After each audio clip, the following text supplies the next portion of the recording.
সিদ্দিক বাজারের ক্ষতিগ্রস্ত ভবন রক্ষায় কাজ করছে রাজুক, বেজমেন্টে পানি থাকায় আলামত পায়নি সিআইডি। খালেদার নির্বাচনের সিদ্ধান্ত আদালতের এখতিয়ার, বললেন ওবায়দুল কাদের। দেশকে অস্থিতিশীল করার অভিযোগ ফখরুলের। রোজার আগেই বাজারে উত্তাপ, মাছ মাংস উঠছে না সাধারণের পাতে, লেবুর হালি ৮০ টাকা। আতঙ্ক কাটেনি পঞ্চগড়ের আহমেদনগরে, ১৬ মামলায় গ্রেফতার ১৭৩। কাল ময়মনসিংহ যাচ্ছেন প্রধানমন্ত্রী, ভাষণ দেবেন আওয়ামী লীগের জনসভায়।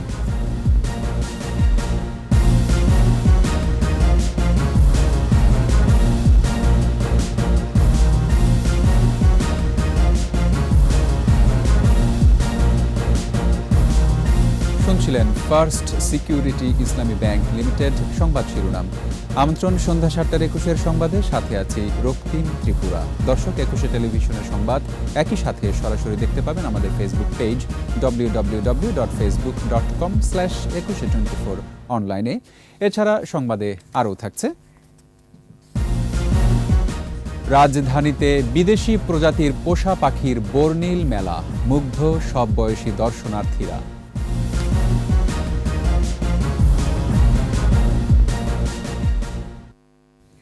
রাজধানীর সিদ্দিক বাজারে বিস্ফোরণে ক্ষতিগ্রস্ত ভবন সংস্কারের চেষ্টা করছে রাজুক। মূল নথি না পাওয়ায় মালিকের কাছে থাকা নকশার উপর নির্ভর করেই কাজ করতে হচ্ছে বলে জানায় রাজুকের কারিগরি কমিটি। এদিকে পানি জমে থাকায় বিস্ফোরণের উৎপত্তিস্থলের কোনো আলামত সংগ্রহ করতে পারেনি সিআইডি। দীপু শিকদারের রিপোর্ট। বিস্ফোরণে বিধ্বস্ত ভবনের সংস্কার কাজ চলছে। ক্ষতি হওয়া ভবনটি আবারও দাঁড় করানোর চেষ্টা।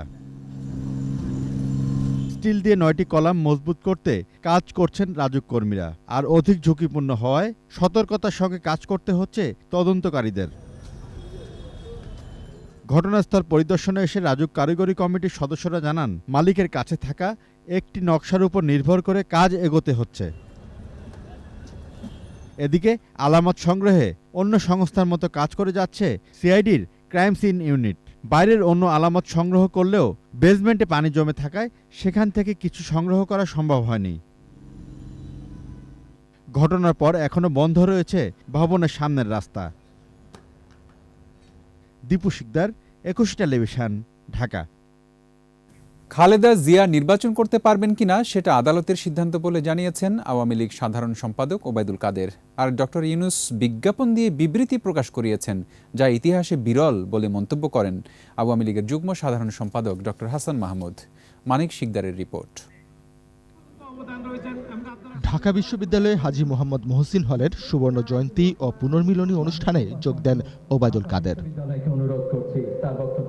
এ সময় বলেন, ডাকসু নির্বাচন করতে না পারা বিশ্ববিদ্যালয় প্রশাসনের ব্যর্থতা। বিশ্ববিদ্যালয় একটা স্বায়ত্তশাসিত প্রতিষ্ঠান, আওয়ামী লীগ এখানে ইন্টারফেয়ার করবে কেন? ডাকসু নির্বাচন প্রতি বছরই হবে, আর প্রশাসন সেটা করে না কেন? এটা তাদের ব্যর্থতা। খালেদা জিয়ার রাজনীতি করা নিয়ে সাংবাদিকরা জানতে চাইলে ওবায়দুল কাদের বলেন, প্রধানমন্ত্রীর নির্বাহী ক্ষমতায় বিএনপির চেয়ারপারসনের সাজা স্থগিত, কিন্তু সাজা বাতিল হয়নি। মানবিক কারণে তার সাজা স্থগিত রাখা হয়েছে। এখন তিনি ইলেকশন করবেন কি রাজনীতি করবেন সেটা এখনো আদালতের ম্যান্ডেটের, আদালতের জাজমেন্টের অপেক্ষায় রয়েছে। এটা আদালতই ভালো বলতে পারে, আমরা। এদিকে বিএনপির অব্যাহত সমালোচনা ও মিথ্যা প্রচারণার মধ্যেও শেখ হাসিনার নেতৃত্বে গণতন্ত্র ও মত প্রকাশের স্বাধীনতার সূচকে বাংলাদেশ এক ধাপ এগিয়েছে বলে মন্তব্য করেছেন তথ্য ও সম্প্রচার মন্ত্রী ডক্টর হাসান মাহমুদ। নানা ধরনের অহেতুক সমালোচনা করে যে বলে যে আমাদের কথা বলার অধিকার নাই, সেটি যে অসার, মিথ্যা, সেটি আজকে ফ্রিডম হাউসের প্রতিবেদনে সেটি উঠে এসছে। অর্থাৎ বাংলাদেশে গণতন্ত্র চর্চা অব্যাহতভাবে সুসংহত হচ্ছে। এটি আরও হতো যদি বিএনপি সঠিকভাবে গণতন্ত্র চর্চা করত। এ সময় ডক্টর ইউনূসের পক্ষ নিয়ে আন্তর্জাতিক ব্যক্তিদের বিবৃতি ছাপানোর যৌক্তিকতা নিয়েও প্রশ্ন তোলেন তথ্যমন্ত্রী। ওয়াশিংটন পোস্টে এরকম একটি ছাপাতে প্রায় কোটি টাকা লাগে। কোটি টাকা খরচ করে এটি ছাপানো, এটি কতটুকু যুক্তিযুক্ত সেটি হচ্ছে প্রশ্ন। যেভাবেই হোক তিনি নোবেল লরিয়েট, এবং তার এরকম তার পক্ষে একটা বিবৃতি বিজ্ঞাপন দিয়ে ছাপানো, এটি তার ব্যক্তিত্ব, সেটিকেই খর্ব করছে। মানিক শিকদার, 21 টেলিভিশন, ঢাকা। সরকার একনায়কতন্ত্র কায়েম করতে দেশকে অস্থিতিশীলতার দিকে নিয়ে গেছে বলে মন্তব্য করেছেন বিএনপির মহাসচিব মির্জা ফখরুল ইসলাম আলমগীর। সিলেট রেজিস্ট্রারি মাঠে মহানগর বিএনপির সম্মেলনে আরও বলেন, সরকারের ব্যর্থতার কারণে ভবনে একের পর এক বিস্ফোরণ হচ্ছে, মানুষ মারা যাচ্ছে।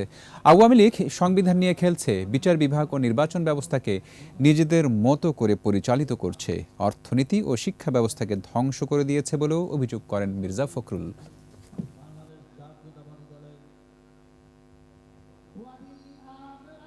আজকে শুধুমাত্র নিজেদের স্বার্থে, দুর্নীতির স্বার্থে, চুরি করার স্বার্থে আজকে তারা বাংলাদেশের অর্থনীতিকে ফোকলা করে দিয়েছে বন্ধুগণ।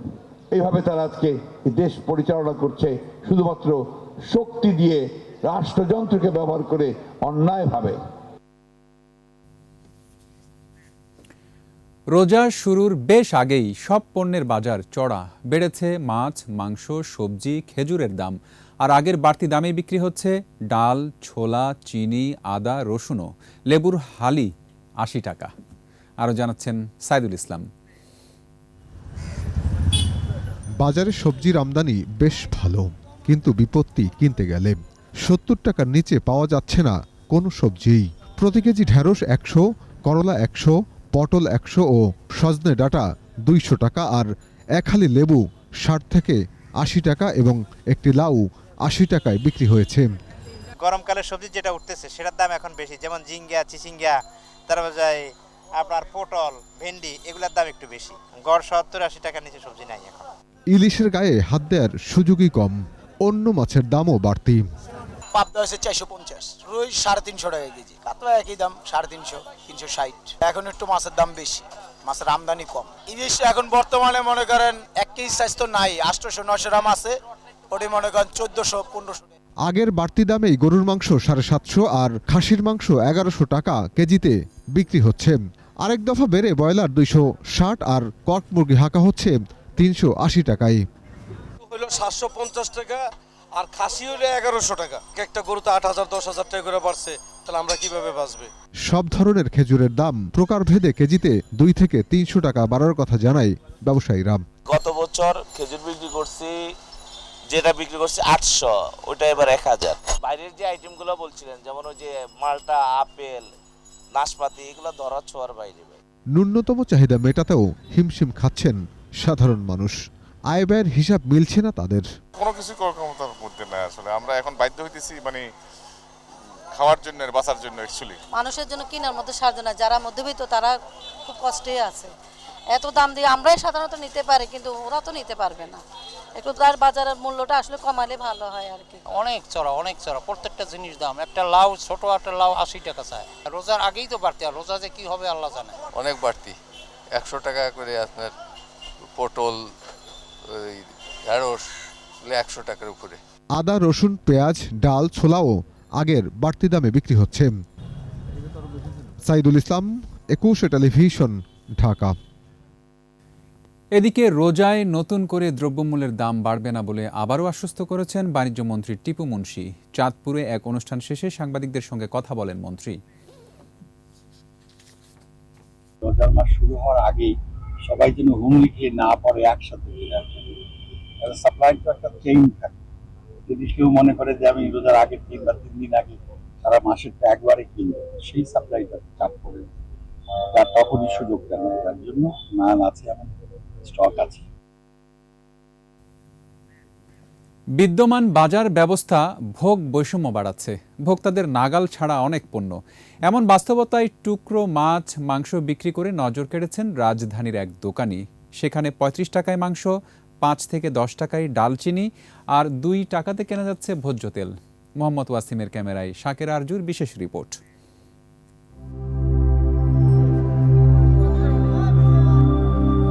প্রচলিত বাজার ব্যবস্থার গ্যাড়াকলে পড়েছে নিম্নবিত্তরা। মাছ মাংসের বাজার নাগালের বাইরে, মধ্যবিত্তেরও একই অবস্থা। স্বাদ থাকলেও আস্ত মুরগি বা 1 কেজি মাংস কেনা তাদের পক্ষে কঠিন। রাজধানীর কারওয়ান বাজার, যেখানে উচ্চ নিম্ন সব রকমের ক্রেতারাই আসেন প্রতিদিন। দোকানে মাছ মাংসের অভাব নেই, তবে সবাই কিনতে পারেন না। সামর্থ্য ও প্রয়োজন এখানে মূল্যহীন। অনেকেই কেজির নিচে বিক্রি না করায় 100-200 গ্রাম মাংস কেনা যাদের সামর্থ্য, তারা এ বাজারে অসহায়। যেভাবে জিনিসের দাম বাড়ছে, করার ক্ষমতাটা আমাদের একটু বাইরেই চলে গেছে। লজ্জা দেয় বা তারা ক্রিটিসাইড করে আর কি, যেটা আসলে অনেক সময় শুই না শোনার মতো ভান ধরে চলে যেতে হয়। ইচ্ছে পরিমাণ পণ্য না মেলায় শুধু নিম্ন আয়ের মানুষই নন, ব্যাচেলরদের জন্যও মাছ মাংস খাওয়া এখন দুরূহ। এই মাছগুলা স্বাভাবিকভাবে পুরাটা একজনেই নেই, এটা কাইটা বিক্রি হয় না। 2-3 পিস মাংস বিক্রি হয় না, নিম্নপক্ষে আধা কেজি। সোনালী মুরগির দাম হচ্ছে 340 টাকা, নিলে আপনাকে পুরা মুরগি নিতে হবে, ওজন দিয়ে নিতে হবে। মুদি দোকানেও একই পরিস্থিতি। কেউ চাইলেই 10 টাকার চিনি, ডাল বা তেল কিনতে পারেন না। ডালের যে আইটেমগুলো আছে ওগুলো 250 গ্রাম সর্বনিম্ন নিতে পারবেন। খোলা তেল তো আর আমরা সেল করি না, আমরা ওই যে আধা লিটারের বোতল 800 টাকা দিয়ে কাজ করছি। 3 কেজি চাল, আধা কেজি তেল লইলে আর মাছ কেনার মতো, তরকারি কেনার মতো টাকা থাকে না, তাহলে আর কি করা যায়? রাজধানীর বাজারগুলোতে যখন এই অবস্থা, তখন ব্যতিক্রম দক্ষিণখানের জুয়েল পাটোয়ারির দোকানে। এখানে ক্রেতারা ঠিক ততটুকুই কিনছেন যতটুকু তাদের প্রয়োজন। জিরা, হলুদ, মরিচের গুঁড়ো, 30 টাকায় 5 রকমের ডাল। নিম্ন আয়ের মানুষের জন্য রয়েছে 35 টাকার গরুর মাংসের টুকরো। বেসালাদ থাকি, কম দামে তো অনেক কিছু পাওয়া যায়। 70 টাকা দিয়ে 2 পিস রান কিনলাম, 1 পিস পাঙ্গাস কিনছি মাত্র 25 টাকা দিয়া। 110-15 টাকার ভিতরে আমার সব হয়ে গেছে। 1 টুকরো মুরগি, 1 টুকরো ইলিশ সহ নানা পণ্য তিনি বিক্রি করছেন ক্রেতার চাহিদা অনুযায়ী। ইন্ডিয়া থেকে পেঁয়াজ রপ্তানি বন্ধ হয়ে গেছিল, তো তখন পেঁয়াজের দাম 280 টাকা পর্যন্ত গিয়ে ঠেকছিল। তখনই আমার মাথায় একটা চিন্তা আসলো যে ছোট প্যাকেটের মধ্যে প্রতি হালি 10 টাকা প্যাকেট করে দোকানের সামনে ফ্রিজের উপর সাজিয়ে রাখছিলাম।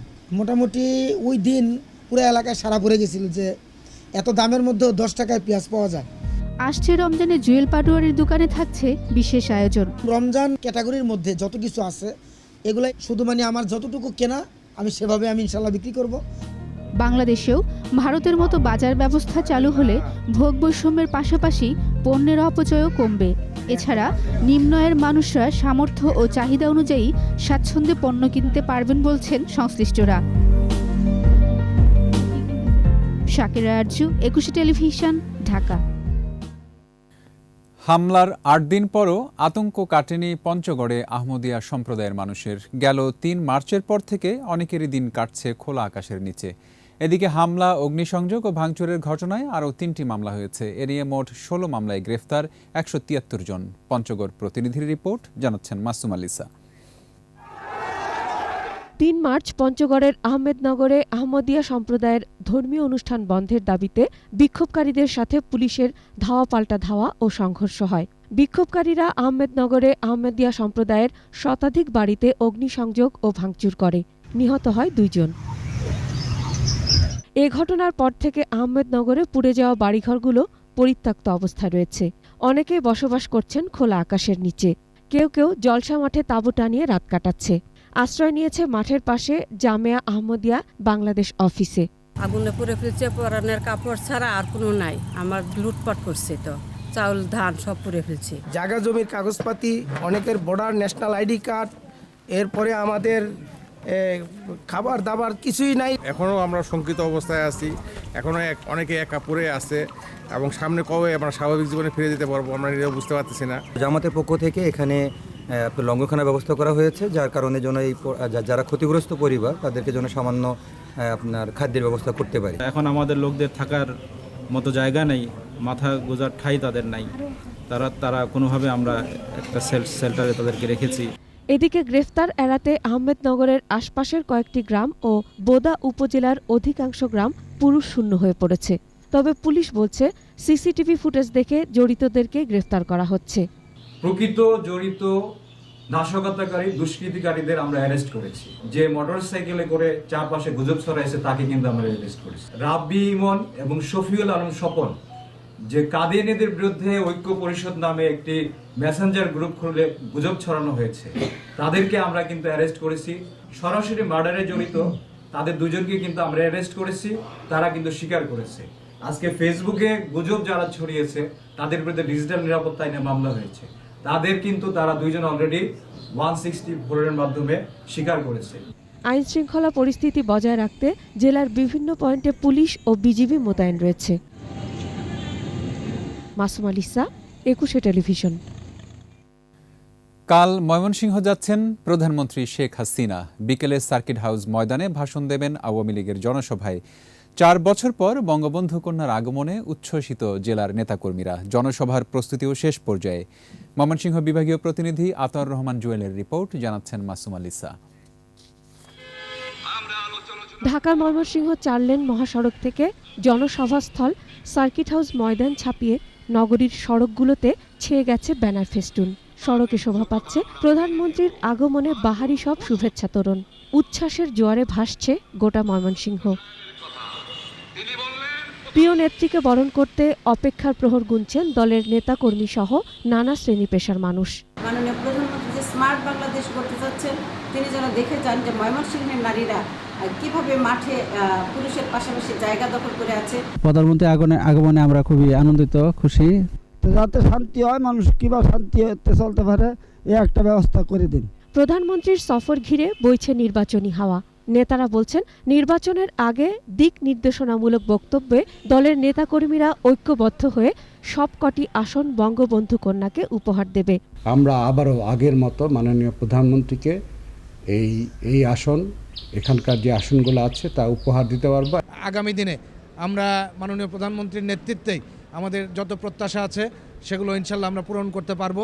প্রধানমন্ত্রীর জনসভা সফল করতে 15 লাখেরও বেশি মানুষের সমাগম ঘটাতে চায় ময়মনসিংহ বিভাগীয় আওয়ামী লীগ।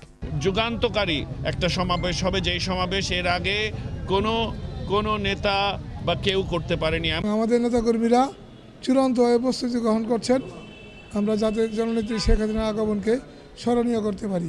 সবশেষ 2018 সালের 2 নভেম্বর প্রধানমন্ত্রী শেখ হাসিনা ময়মনসিংহের সার্কিট হাউস ময়দানের নির্বাচনী জনসভায় যোগ দিয়েছিলেন। মাসুম আলিসা, 21 টেলিভিশন।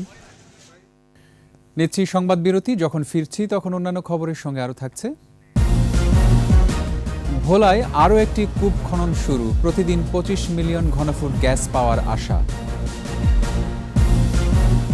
রাজধানীর চকচকে সড়কে অসংখ্য গর্তে জনভোগান্তি, প্রায়ই ঘটছে দুর্ঘটনা।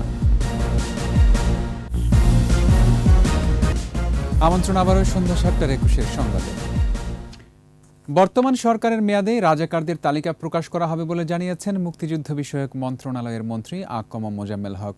গোপালগঞ্জের টুঙ্গিপাড়ায় জাতির পিতা বঙ্গবন্ধু শেখ মুজিবুর রহমানের সমাধি সৌধে শ্রদ্ধা নিবেদন করেন মন্ত্রী। পরে সাংবাদিকদের বলেন, রাজাকারদের তালিকা তৈরি ও প্রকাশে সংসদে আইন পাশ হয়েছে। সে অনুযায়ী তালিকা তৈরির কাজ চলছে। খুব কম সময়ের মধ্যে তা প্রকাশ করা হবে।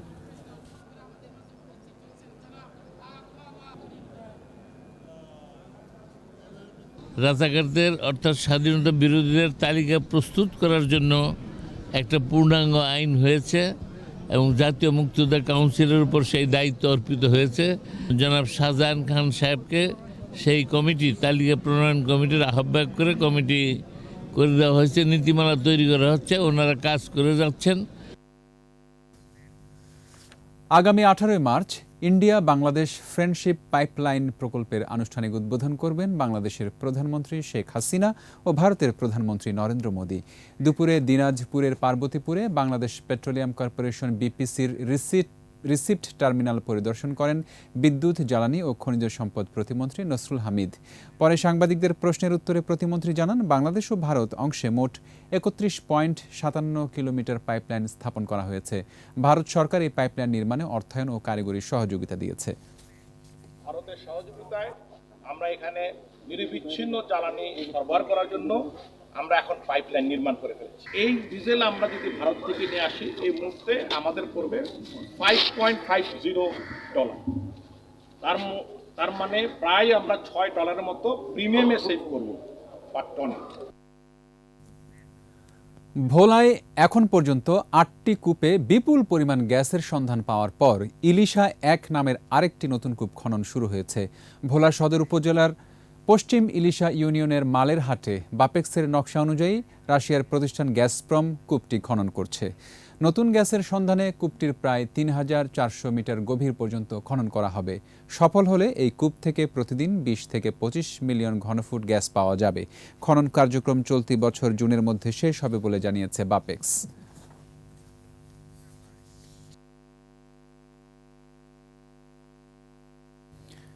সেচ সুবিধা বাড়াতে পুনঃখনন হচ্ছে বুড়ি তিস্তা সেচ প্রকল্পের জলাধার। সরকারের মহাপরিকল্পনার আওতায় খনন করা হচ্ছে ৬৬৭ একর জমি। সংশ্লিষ্টরা বলছেন, প্রকল্পটি বাস্তবায়ন হলে সেচ সুবিধার পাশাপাশি বাড়বে মাছের উৎপাদনও।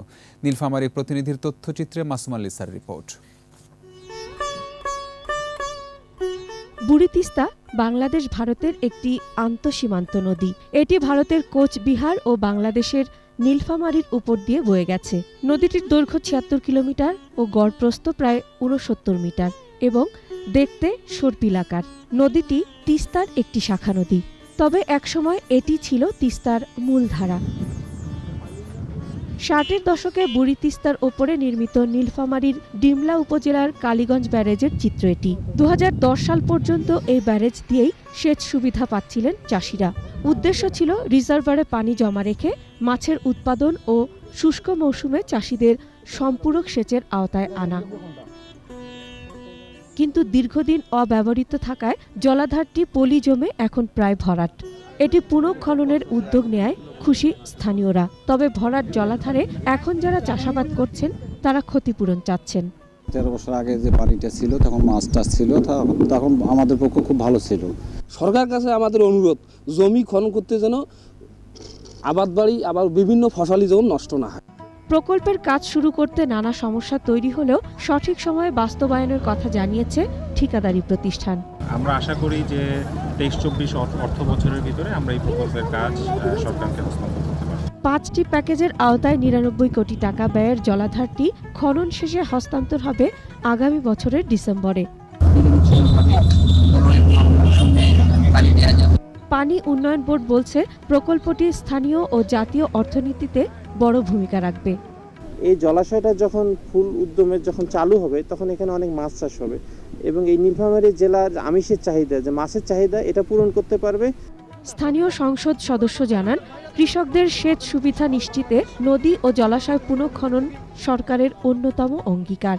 যে উদ্দেশ্য আকাঙ্ক্ষা নিয়ে এগুলিকে পাশ হওয়া এই মাননীয় প্রধানমন্ত্রীর নেতৃত্বে এই প্রকল্প, এরা যেন মানুষের কল্যাণে কাজে লাগে। প্রকল্পটি শেষ হলে সেচ সুবিধার আওতায় আসবে নীলফামারী ও দিনাজপুর জেলার ৫,৫০০ একর জমি।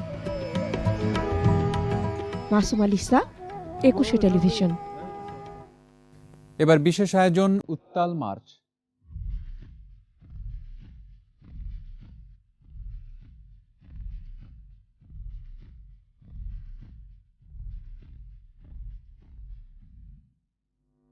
একাত্তরের মার্চের শুরু থেকেই বাঙালি নিধনে অপারেশন সার্চ লাইটের ষড়যন্ত্র শুরু করে পশ্চিমা শাসক গোষ্ঠী।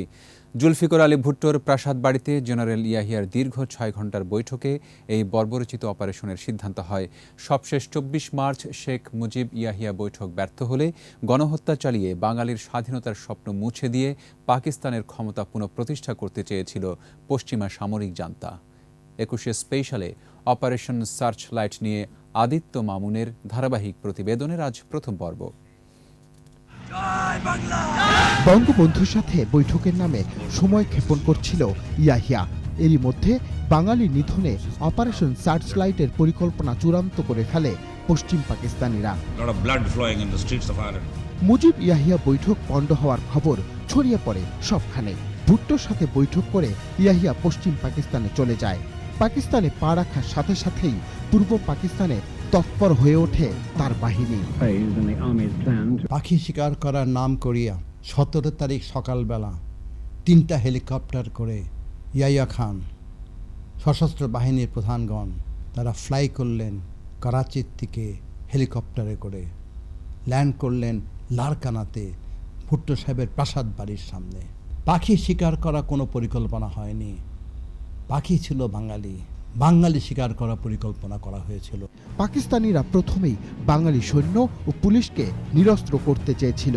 তাদের লক্ষ্য ছিল আওয়ামী লীগ নেতা, ছাত্র ও বুদ্ধিজীবীদের হত্যা করে পাকিস্তানকে অখণ্ড রাখা।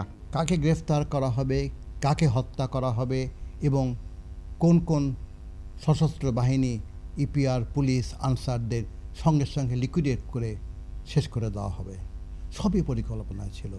আরও পরিকল্পনা ছিল যে শেখ মুজিবের তথ্য।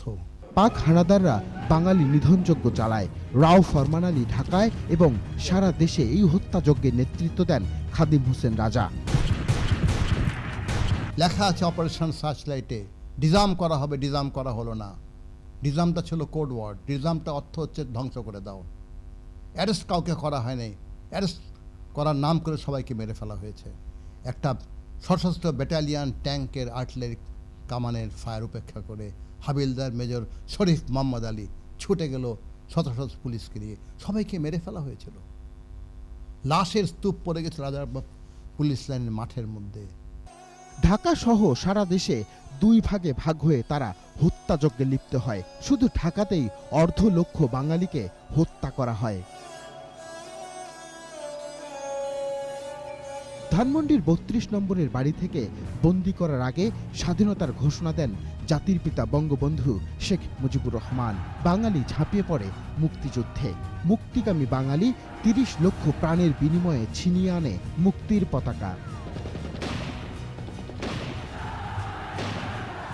আদিত্য মামুন, 21 টেলিভিশন, ঢাকা। আমাদের নিয়মিত আয়োজন জনদুর্ভোগ।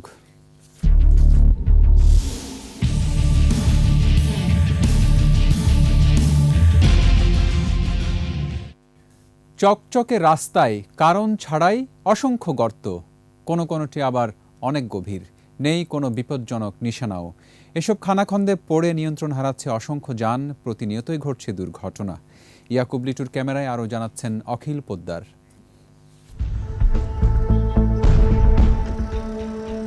ধানমন্ডি 27 নম্বর থেকে রাসেল স্কোয়ার হয়ে পান্থপথের মোড় পর্যন্ত ছোট বড় গর্ত আছে 28টি। চলতে ফিরতে বাস কিংবা ট্রাক এসব গর্ত উতরাতে সক্ষম হলেও নিয়ন্ত্রণ হারায় বাইসাইকেল কিংবা মোটর বাইক। মাঝে মধ্যে দুর্ঘটনায় পড়ছে প্রাইভেট কার, সিএনজি সহ ছোট চাকার যান। কেন, কি কারণে রাজপথ জুড়ে অনাকাঙ্ক্ষিত এসব গর্ত তা জানে না কেউ। প্রায় অ্যাক্সিডেন্টে যে রিক্সায় আসে ওদিক থেকে সিএনজি আসে গাত্তার ভিতরে চাক্কা পইরেই উল্টায় যায়। প্রতিটা রাস্তায় এরকম সমস্যা, আর আমরা বাইক চালাই তো আরো বেশি সমস্যা হয়। রাস্তার উপরে বড় বড় ফিস প্লেট ফ্লাই রাখছে, ওই সিটগুলো অনেক ক্ষেত্রে সাইকেল বা মোটরসাইকেল, এটাও আমি অ্যাক্সিডেন্ট হয়েছি, 2 বার পা ভাঙছি।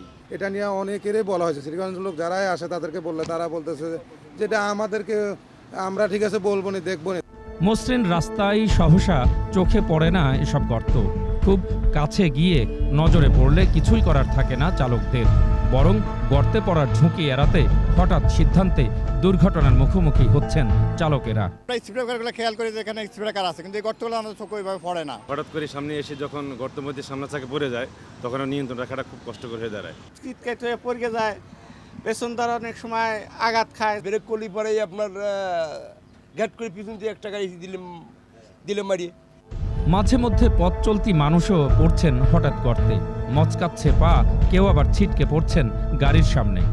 বাসা থেকে যখন স্কুলে যাওয়া হয় তখন এমন গর্ত দেখা যায় যে রাস্তা থেকে 5 থেকে 6 ইঞ্চি নিচে এমন একটা খাদা, যে খাদার মধ্যে আসলে যে পড়লে খুবই একটা বড় দুর্ঘটনা ঘটার সম্ভাবনা থাকে। আমরা নোটিস করিনি ওখানে একটি গর্ত ছিল, এই গর্ত থাকার কারণে আমাদের বাইকটি যখন ওই উপরে চলে গিয়েছে, আমরা এটার ফলে অ্যাক্সিডেন্ট হয়েছি। প্রায় 6 ইঞ্চি একটা গর্তের জন্য আমার বন্ধু সাইকেল এর চাকা বেজে সে পড়ে যায়, তৎক্ষণাৎ তার হাতটি তখন ভেঙে যায়। আমরা কথা বলতে বলতে আসতেছিলাম, আমি হঠাৎ করে খেয়াল করিনি গর্তটা, আমি পড়ে যেতে পারতাম। আমাদের উচিত যে এই বিষয়গুলো আরেকটু যাতে সঠিক ব্যবস্থাপনার সাথে কাজ করা হয় সেটা দেখার। রাজধানী জুড়ে এসব বিপজ্জনক গর্তের ভোগান্তি থেকে নিষ্কৃতি চান পথ চলতি মানুষ। আচ্ছা, হঠাৎ করে দেখি যে এখানে একটা ম্যানুয়াল ঢাকা নাই। রাজুকের কাজ বা সিটি কর্পোরেশনের কাজ, এগুলো যদি একটু সমন্বয়ের সাথে যদি করতেন, তাহলে আমাদের সাধারণ নাগরিকদের জন্য, সবার জন্য সুবিধা হতো। যেসব জায়গায় খানাখন্দ আছে আমরা মার্ক করে দিই, ওই সব জায়গায় যে এসে ওই সিটি কর্পোরেশন রাত্রে ওনারা কাজ করে। কারণ ছাড়াই হঠাৎ গর্ত, আর এই গর্তে পড়ে প্রায় ঘটছে নানান ধরনের দুর্ঘটনা। প্রিয় দর্শক, আপনার চারপাশে নানা সমস্যা আর ভোগান্তির চিত্র তুলে ধরবে 21 টেলিভিশন। এসব তথ্য জানাতে ফোন করুন, এই নম্বরে পৌঁছে যাব। আমি অখিল পোদ্দার, আর 21 টেলিভিশনের ক্যামেরা আপনাদের দুর্ভোগ দুর্দশায় সবসময় পাশে আছে। 21 টেলিভিশন। আমন্ত্রণ আবারও সন্ধ্যা 7:21 সংবাদে। অধুনাবাদের আলোয় এসো শেকড় খুর্জি স্লোগানে রাজধানীতে শুরু হয়েছে শালুক আন্তর্জাতিক সাহিত্য সম্মেলন। সকালে আন্তর্জাতিক মাতৃভাষা ইনস্টিটিউটে সম্মেলন উদ্বোধন শেষে কবি জিল্লুর রহমান, কথাসাহিত্যিক ইমতিয়ার শামীম ও কিন্নর রায় এবং নেপালি কবি সুমন পোখরেলকে শালুক আন্তর্জাতিক সাহিত্য পুরস্কার দেয়া হয়।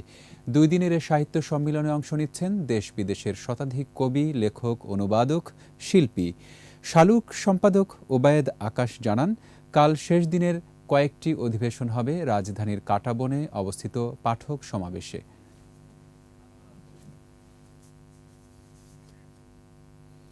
রাজধানীর মহাখালীর রাওয়া হলে চলছে রদেভু 96-98 ফাউন্ডেশনের উদ্যোক্তা মেলা আনন্দ পসরা। সকালে শুরু হওয়া 3 দিনের মেলায় অংশ নিয়েছেন 30 জন উদ্যোক্তা। বেলা 11টা থেকে রাত 9টা পর্যন্ত সবার জন্য উন্মুক্ত এ মেলায় বিলুপ্তপ্রায় রিকশা পেইন্টের নানাবিধ পণ্যের পসরা নজর কেড়েছে দর্শনার্থীদের। এসএসসি 96 ও এইচএসসি 98 ব্যাচের শিক্ষার্থীদের গড়া রদেভু ফাউন্ডেশন একটি অলাভজনক অনলাইন প্ল্যাটফর্ম। নতুন উদ্যোক্তাদের সঙ্গে সফলদের সংযোগ তৈরি এবং অনুপ্রেরণা দিতেই সংগঠনটির উদ্যোগে এই মেলার আয়োজন বলে জানিয়েছেন সংশ্লিষ্টরা।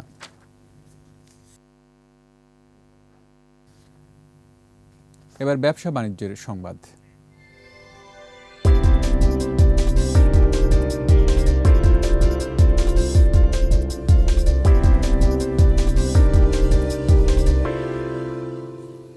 চট্টগ্রামের খুলশীতে 6 দেশের খাবারের একটি চেইন ফুড শপ চালু হয়েছে।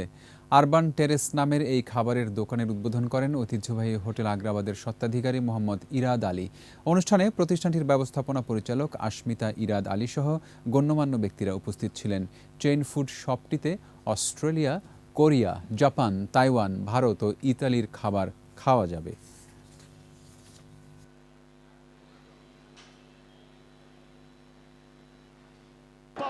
সংবাদ শেষ করব বিদেশি প্রজাতির পোষা পাখির মেলার খবর জানিয়ে।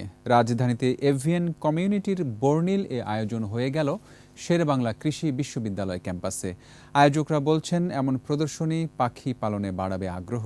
মফিউর রহমানের রিপোর্ট। শেরেবাংলা কৃষি বিশ্ববিদ্যালয়ের ছাত্র শিক্ষক কেন্দ্রে জমজমাট বিদেশি পাখির প্রদর্শনী। এভিয়ান কমিউনিটি সদস্যরা আসেন নানা প্রজাতির পাখি নিয়ে। এর মধ্যে রয়েছে ম্যাকাও, বাজরিগার, লাভবার্ড, কোকাটেল সহ নানা প্রজাতি। এত প্রজাতির বিদেশি পাখির সম্মিলনে মুগ্ধ শিশুসহ সব বয়সী দর্শনার্থী আর উচ্ছ্বাস জানান প্রদর্শনীতে অংশ নেয়ারাও।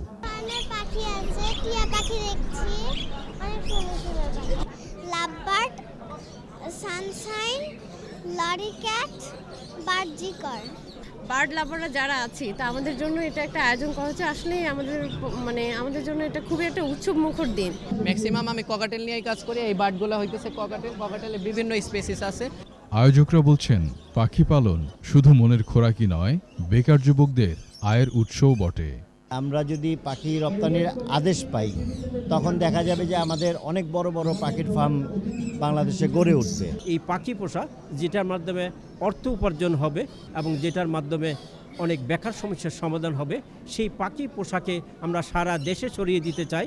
এর আগে দিনব্যাপী মেলার উদ্বোধন করেন সংসদ সদস্য কাজী ফিরোজ রশিদ।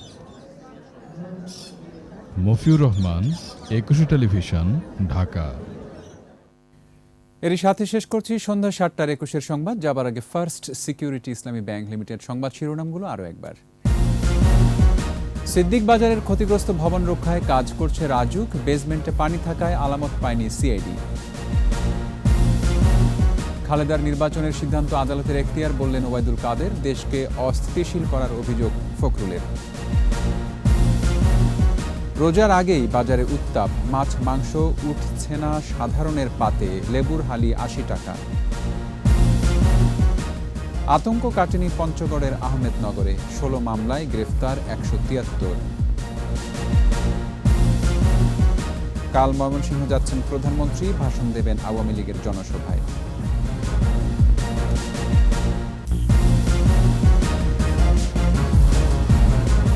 সর্বশেষ খবর জানতে ডায়াল করুন 2021 নম্বরে আর ভিজিট করুন 21-tv.com ওয়েবসাইটে। এছাড়া ফেসবুকে ভিজিট করতে পারেন facebook.com/2124 অনলাইনে। আমাদের পরবর্তী সংবাদ রাত 9টায় দেখার আমন্ত্রণ রইল। স্বাস্থ্যবিধি মেনে চলুন, সুস্থ থাকুন।